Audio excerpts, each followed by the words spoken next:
ආයුබෝවන් වල හැමෝටම VW Music YouTube channel එකත් එක්ක එකතු වෙලා ඉන්න හැමෝම සාදරයෙන් පිළිගන්නවා. ඉතින් මම කිව්වා වගේම ඔයාලට තවත් වීඩියෝ එකක් අරගෙන ආවා. සංගීතය නිර්මාණය වෙන ආකාරය පිළිබඳව දෙවෙනි වීඩියෝ එක විදියට අපි කලින් වීඩියෝ එකේදී අපි කිව්වා සංගීත නිර්මාණය වීමට මූලික වන කාරණාවක් තියෙනවා. මොකද්ද? මෙන්න මේ හඬ කියන එක. මෙන්න මේ හඬ අපි කිව්වා කොටස් දෙකකට බෙදෙනවා. කනට මිහිරි සහ මිහිරි කියලා. මෙන්න මේ කොටස් දෙක අපිට ස්වාභාවික පරිසරය සහ කෘත්‍රිම පරිසරය කියන දෙකේදීම අපිට මුණ ගැහෙනවා කියලා මම කිව්වා. ඉතින් මම ඔයාලට කිව්වා කමෙන්ට් කරන්නත් කියලා. ඉතින් ඔයාලා මම හිතනවා ඔයාලා කමෙන්ට් කරලා ඇති කියලා ඔයාලා දන්න දේවල් ඒ පිළිබඳව. ඉතින් මම අද ඉදිරියට සංගීතය නිර්මාණය වෙන්නේ කොහොමද කියන එක මෙන්න මේ වීඩියෝ වලින් ඔයාලට අරගෙන එන්න. ඉතින් මෙන්න මේ හඬ කියන එක අපි කිව්වා කනට මිහිරි හඬ නාද ලෙසත් කනට මිහිරි හඬ ශබ්ද ලෙසත් හඳුන්වලා දුන්නා. ඉතින් මෙන්න මේ ශබ්ද නාද වලින් කනට මිහිරි හඬ එකතු කරලා තමයි මෙන්න මේ එකතු වෙලා තමයි සංගීතය නිර්මාණය වෙලා තියෙන්නේ. කෘත්‍රිමව හෝ ස්වාභාවිකව හෝ කනට මිහිරි හඬ එහෙම නැත්නම් නාදය එකතු වීමෙන් තමයි සංගීතයක් නිර්මාණය වෙන්නේ. ඉතින් මෙන්න මේ මූලිකවම අවශ්‍ය වෙන කාරණාවට අපි කියනවා මොකද්ද? මාධ්‍යයක් කියලා. මාධ්‍යයක් සාමාන්‍යයෙන් ස්වාභාවික පරිසරයේදී කෘත්‍රිම පරිසරයේදී මෙන්න මේ යම්කිසි දේවල් නිර්මාණය වෙනකොට අපිට මෙන්න මේ මාධ්‍යයන් අනිවාර්යයෙන්ම අවශ්‍ය වෙනවා. අපි මාධ්‍ය ගැන පොඩි විස්තරයක් දැනගත්තොත් යම්කිසි දෙයක් මම කිව්වා යම්කිසි දෙයක් නිර්මාණය වීමට අවශ්‍ය වෙන ප්‍රධාන දේවල් වලට කියනවා මාධ්‍ය කියලා. ස්වාභාවික පරිසරයේදී අපිට මාධ්‍යයන් හම්බෙන වෙලාවල් තියෙනවා. ස්වාභාවික පරිසරයේදී සාමාන්‍යයෙන් අපිට සාමාන්‍යයෙන් ගහක ගෙඩියක් නිර්මාණය වීමට කියන ගහක ගෙඩියක් පළදරීමට අවශ්‍ය වන මූලික කාරණා තියෙනවා. පැලයක් රෝපණය වීමට අවශ්‍ය වන මූලික කාරණා තියෙනවා. ඒ වගේම සාමාන්‍යයෙන් අපිට ගඟක් නිර්මාණය වීමට අවශ්‍ය වන කාරණා තියෙනවා. දියපාරක් නිර්මාණය වීමට අවශ්‍ය වන කාරණා තියෙනවා. ඒ වගේ මෙන්න මේවා වලට කියනවා විශේෂම අවශ්‍ය වන දේවල් වලට අපි කියනවා මාධ්‍ය කියලා. අපිට කෘත්‍රිම සාමාන්‍ය අපිට ස්වාභාවික පරිසරය වගේම අපිට එදිනෙදා පරිසරයේදීත් අපිට සාමාන්‍ය අපි කෘත්‍රිමව නිර්මාණය කරගත් පරිසරයේදීත් අපිට මෙන්න මේ මාධ්‍ය කියන දේවල් අවශ්‍ය වෙනවා. උදාහරණයක් විදිහට අපිට තේ එකක් ප්ලේන් ටිකක් හදා ගන්නකොට අපිට අවශ්‍ය වෙන මූලික කාරණා කිහිපයක් තියෙනවා. නිකන් වතුර ටිකක් උණු කරපු පළියට මේක තේ එකක් වෙන්නේ නැහැ. ඒ වගේම අපිට සාමාන්‍යයෙන් ව්‍යංජනයක් ඒ කියන්නේ අපිට අපි කියනවා සමහර පැතිවල කියනවා එළවලුවක් කියලා. සමහර පැතිවල කියනවා ව්‍යංජනයක් කියලා. සමහර පැතිවල කියනවා කරියක් කියලා. ඒ වගේ මොනවා හරි දෙයක් ඒ කියන්නේ සාමාන්‍යයෙන් අපිට අවශ්‍ය කරන කෑමට අවශ්‍ය කරන ව්‍යංජනයක් නිර්මාණය කරනකොට එළවලුවක් නිර්මාණය කරනකොට සාමාන්‍යයෙන් අපිට නිකන් වතුරේ තියලා තම්බලා ගත්තට මේක ව්‍යංජනයක් වෙන්නේ නැහැ. ඒකට අවශ්‍ය කරන සාධක තියෙනවා 3-5 මිරිස් කුඩු කෑලි මිරිස් ඒ වගේ අවශ්‍ය කරන දේවල් තියෙනවා. ඒ වගේ අවශ්‍ය කරන දේවල් වලට කියනවා මාධ්‍ය කියලා. ඒ වගේ අපිට මෙන්න මේ කියන්නා වූ සංගීතය වගේම සෞන්දර්යාත්මක කියන්නේ අපි රස විඳින යම්කිසි දෙයක් පාදක කරගෙන යම්කිසි කාරණාවක් පාදක කරගෙන අපි රස විඳින අපි වින්දනයක් ලබන සෑම දෙයක්ම කියනවා සෞන්දර්යයක් කියලා. මේක ස්වාභාවිකවත් වෙන්න පුළුවන් අපිට කෘත්‍රිමවත් වෙන්න පුළුවන්. මෙන්න මේ කියන්නා වූ සෞන්දර්යාත්මක දේවල් නිර්මාණය වීමට අවශ්‍ය වන මූලික කාරණා ගැන අද මම ඔයාලට කියලා දෙන්නම්. පාසල් යන දුව දරුවන් නම් මේ වීඩියෝ එක බලන්නේ එයාලට අවශ්‍ය කරන කාරණාවක් තියෙනවා නම් පොත්පත් අරගෙන සටහන් කරගත්තට ඔයාලට ඒක වැදගත් වෙයි ඉදිරියට. ඉතින් ඔයාලා ලෑස්ති වෙලා මේ වීඩියෝ එකට සූදානම් වෙන්න. ඉතින් ඔයාලට මම කිව්වා විෂයානුබද්ධව ඉගෙන ගන්න මෙන්න මේ సౌందర్యාත්මක කාරණා කීපයක් තියෙනවා. අපි මොනවද කියලා බලමු. විෂයානුබද්ධව අපි ඉගෙන ගන්නවා චිත්‍ර, ඒ වගේම අපි නර්තන ඉගෙන ගන්නවා, ඒ වගේම රංගන ඉගෙන ගන්නවා, ඒ වගේම සංගීත ඉගෙන ගන්නවා, ඒ වගේම සාහිත්‍ය අපි ඉගෙන ගන්නවා. මෙන්න මේ කියනා වූ කාරණාන් වලට මූලිකම අවශ්‍ය වන කරුණු ගැන අපි අවධානය යොමු කරමු. මුලින්ම මම කිව්වා චිත්‍ර ගැන. ලියා ගන්න අවශ්‍ය කෙනෙක් ඉන්නවා නම් පොත්පත් අරගෙන මේවා සටහන් කරගන්න ඔයාලට මේව වැදගත් වෙයි. චිත්‍රයක් නිර්මාණය වෙන්න නම් මොනවද උමනා වෙන්නේ? සාමාන්‍යයෙන් අපි කුරුටු බලියක් ගාව කියලා මේක චිත්‍රයක් වෙන්නේ නැහැ. චිත්‍රයක් නිර්මාණය වෙන්න මූලිකම අවශ්‍ය වෙන කාරණා තුනක් තියෙනවා. මොනවද ඒ කාරණා තුන? වර්ණ, රේඛා, හැඩතල. ලියා ගන්න අවශ්‍ය කෙනෙක් ඉන්නවා නම් ලියා ගන්න. චිත්‍රයක් නිර්මාණය වීමට නම් කාරණා තුනක් අවශ්‍ය වේ. එනම් වර්ණ, රේඛා, හැඩතල.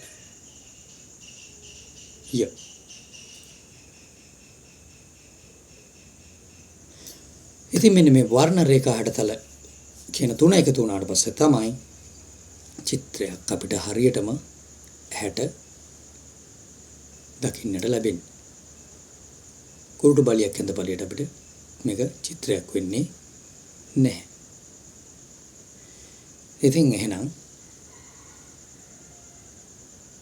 චිත්‍රයක මූලිකම මාධ්‍ය වෙන්නේ මොකද්ද? වර්ණ, රේඛා, හැඩතල. ඊට පස්සේ අර ලියාපු සටහනේ ඉතිරි ලියා ගන්න. එනම් චිත්‍රයක මාධ්‍ය වනුයේ වර්ණ, රේඛා, හැඩතල හරි. ඊළඟට අපි කතා කරමු. දැන් චිත්‍රයක් නිර්මාණය වෙන්න ඕන විදිහ අපි ඉගෙන ගත්තා. ඊළඟට අපි කතා කරමු පාසලේදී අපි ඉගෙන ගන්නවා නර්තනය පිළිබඳව. සාමාන්‍යයෙන් රියැලිටි වැඩසටහන් වලදී ඔයාලා දැකලා ඇති ගොඩක් කයගෙන් සීමිත ප්‍රමාණයයි තේරෙන්නේ. මොකද නර්තනයට අවශ්‍ය වෙන මූලික කාරණාවක් අනිවාර්යයෙන්ම තියෙනවා. ගොඩක් අය රියැලිටි වැඩසටහන් වලින් රිජෙක්ට් වෙලා අයින් වෙලා යනවා. අමුවෙන්ම කියනවා නම් සාමාන්‍යයෙන් අතපය විසි කරපු පළියට මේක නර්තනයක් වෙන්නේ නැහැ. එහෙනම් මොනවද උමනා වෙන්නේ? නර්තනයේදී මූලිකවම අවශ්‍ය වෙන කාරණාව තමයි අංග චලනය කියන එක. අංග චලනය අංගපසංග නිවැරදිව චලනය කරන එක අනිවාර්යයෙන්ම අවශ්‍ය වෙනවා. එහෙනම් ලියා ගන්න නර්තනයේදී මූලිකවම අවශ්‍ය වන කාරණය වන්නේ අංග චලනයයි.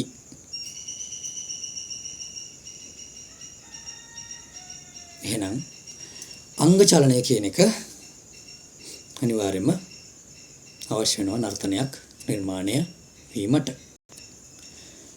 ඊට පස්සේ ලියා ගන්න ඉතිරි ලියා ගන්න.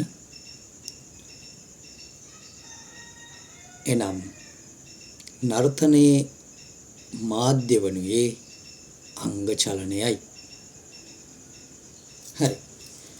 එහෙනම් අපි නර්තනයක් නිවැරදිව නිර්මාණය වීමට නර්තනයක් අපිට නිර්මාණය කිරීමට අවශ්‍ය වෙන මූලිකම කාරණාව තමයි එහෙනම් මාධ්‍ය තමයි අංග චලනය. හරි. ඊළඟට අපි කතා කරමු රංගනය පිළිබඳව. ඉස්සර නම් විෂයානුබද්ධව අපිට නර්තනය චිත්‍රකලාව අපිට ඉගෙන ගන්න ලැබුණා. නමුත් නර්තනය විෂයානුබද්ධව නෙවෙයි විෂයානුබද්ධවයින් බාහිරව අපි ඉගෙන ගත්තා. නමුත් මෑත කාලේදී විෂය නිර්දේශයට පාසල් විෂය නිර්දේශයට මේ රංගනය කියන කාරණාව ඇතුළත් කරලා තියෙනවා. නාට්‍ය රංග කලාව කියන විෂය ලෙස. ඉතින් මෙන්න මේ රංගනය කියන කාරණාව නිවැරදිව සිදු කිරීමට අවශ්‍ය වන මූලික කාරණාව වෙන්නේ මොකද්ද? සාමාන්‍යයෙන් අපි ගිහිල්ලා නිකන් අපි hina වුණ පළියට නිකන් අපි මේව කරපු පළියට නිකන් අපි ඇඬුව පළියට නිකන් අපි දෙපසක් මොනවා හරි කියපු පළියට ඒක රංගනයක් වෙන්නේ නැහැ. ඔයාලා දැකලා ඇති සිනමාවේ වේදිකාවේ විශිෂ්ට රංගදරයන් පිළිබඳව ඔයාලා අහලා ඇති. ඒ රංගදරයන් බිහිවීමට රංගන ශිල්පිනියන් බිහිවීමට මූලික වන කාරණාවක් තියෙනවා. මෙන්න මේ කාරණාව මොකද්ද? අභිනය.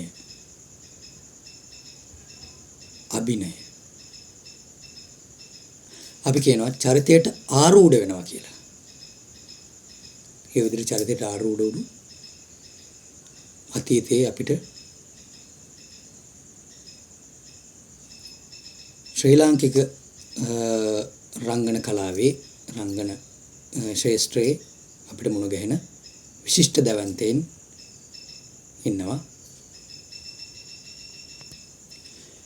ඉන් කීප දෙනෙක් තමයි ජෝබී වික්‍රමයන්, ගාමිණී ෆොන්සේකා මහත්මයා, ඒ වගේම රවීන්ද්‍ර රන්දනිය, ඒ වගේ රංගන ශිල්පීන් තව ගත්තොත් විජය කුමාරතුංග, ඒ වගේ රංගන ශිල්පීන් ගත්තොත් විශිෂ්ට රංගදරයන් විදියට අපි උඩින්ම රංගන ශාස්ත්‍රයේ වැජඹෙන නම් කීපයක් තමයි මේ නාමයන්. ඉතින් ඒ වගේම තමයි රංගන ශිල්පිනියන් අනුජා විරසිංහ, අපේ නිලි රජිනී, මාලනී ෆොන්සේකා එයාලා රංගපානකොට අපිට අපි කතාවට අපි රංගනයේට අපි වශීකృత වෙනවා. මොකද ඒ හේතුව එයාලගේ අන්නේ කියනවා මූලික කාරණාවන අභිනය විශිෂ්ට ලෙස එයාලා ඉදිරිපත් කරනවා. අපි කතාවට කියනවා එයාලා රංගපානවා නෙමෙයි, එයාලා චරිතය තුළ ජීවත් වෙනවා. චරිතය තුළේ ජීවත් වෙනවා කියලා. චරිතය එයාලා ආරූඪ කරගන්නවා කියලා. ඒක තමයි නිවැරදි රංගන ශිල්පියෙක් හෝ රංගන ශිල්පිනියක් හෝ ඒ කෙනාගේ ඇති විශේෂ හැකියාව. එහෙනම් ලියාගන්න රංගනයේදී මූලික වන විශේෂම කාරණාවන්නේ අභිනයයි. රංගනයේදී විශේෂයෙන්ම මූලික වන කාරණාවන්නේ අභිනයයි. ඊළඟට නැවතත් ලියා ගන්න. එනම් අභිනය නම් රංගනයේ ප්‍රධාන මාධ්‍ය වේ. මූලිකම මාධ්‍ය වේ. හරි. එහෙනම් අපි ඉගෙන ගත්තා චිත්‍රය පිළිබඳව ඉගෙන ගත්තා, චිත්‍ර පිළිබඳව ඉගෙන ගත්තා. ඒ වගේම නර්තනය පිළිබඳව ඉගෙන ගත්තා. ඒ වගේම රංගනය පිළිබඳව අපි ඉගෙන ගත්තා. ඊළඟට අපි ගමු අපේ විෂය වෙන සංගීතයේ විෂය. මං කලින් වීඩියෝ එකේදී වලට සංගීතය පිළිබඳව මම කිව්වා හඬ වර්ග ගැන. කොටස් දෙකකට බෙදෙනවා කියලා, ශබ්ද හා නාද කියලා. කනට මිහිරි, අමිහිරි කියලා.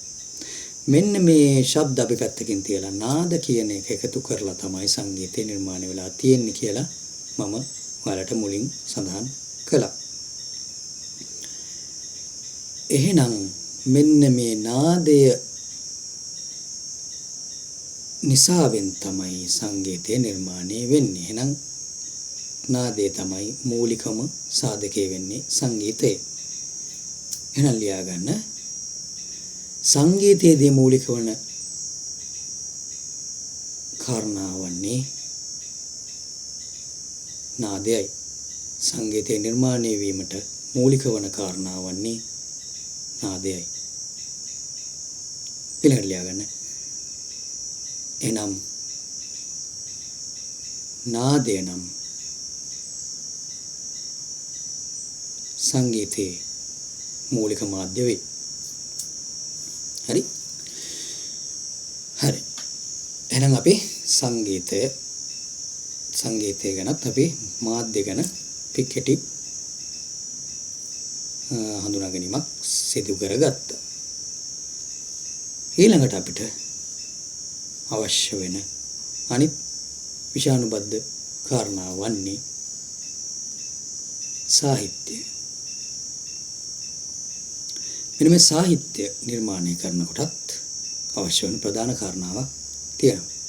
සාහිත්‍ය ගත්තට පස්සේ අපිට සාමාන්‍යයෙන් වංශ කතාවල ඉතිහාසයේ ඒ වගේම මහා වංශයේ, තූප වංශයේ වගේ මේ වංශ කතා වලින් ඒ වගේම සාමාන්‍යයෙන් අපි සාමාන්‍යයෙන් ඔය කෙටි කතා, නව කතා, ඊට පස්සේ අපි එක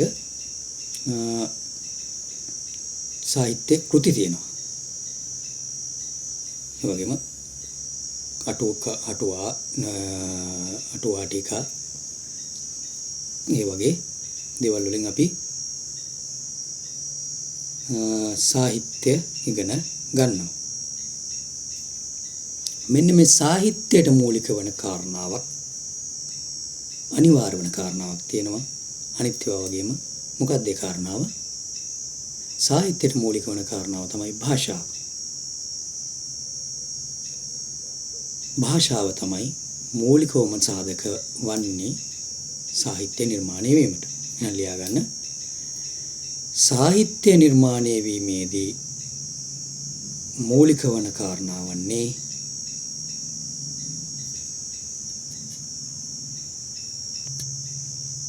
භාෂාවයි. ඊළඟට ලියා ගන්න. එනම් භාෂාව යනු සාහිත්‍යයේ මූලිකම මාධ්‍ය වේ. හරි. ඔයාලා එහෙනම් අද වීඩියෝ එකෙන් මාධ්‍ය පිළිබඳව හඳුනා ගැනීමක් කරා. සංගීත නිර්මාණය වීමේ නිර්මාණය වෙන විදිය ගැන තව වීඩියෝ එකක් විදියට අද වීඩියෝ එකකින් ඔයාලා කිසි දෙයක් ඔයාලා ලබා ගත්තා කියලා හිතනවා. ඉතින් ඔයාලා දිගටම VW Music YouTube channel එකට ගරන්දිලා ඉන්න. ඔයාලට මේ වගේ වැදගත් වෙන වීඩියෝ එකක් ආයිමත් මම අරගෙන එන්නම්.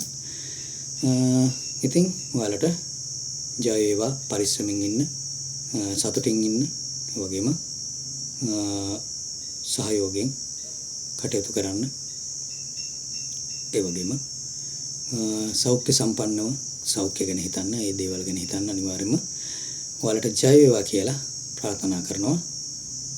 ඉතින් එහෙනම් මම අද වීඩියෝ එකෙන් සමුගන්නවා. ආයිබෝන්.